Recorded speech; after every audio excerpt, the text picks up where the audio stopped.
naging banding ng ilan ang tumutukpo sa GMA presente tulad sa sangre.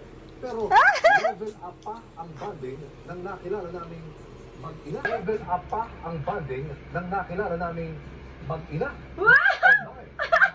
Yung mga sari costume kasi, ginagawa nila using recyclable materials. At, meron pang bonus GMA Gala Gown na a la heart evangelista. Wow! Ang tinutukan ni Darlene.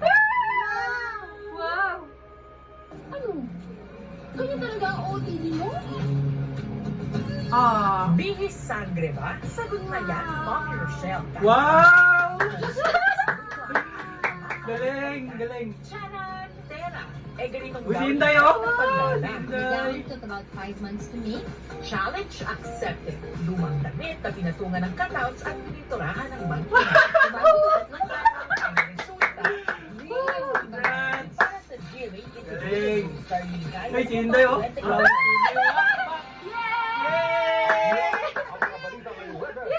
Galing ni Day! Hindi na ako Joke lang. Yes,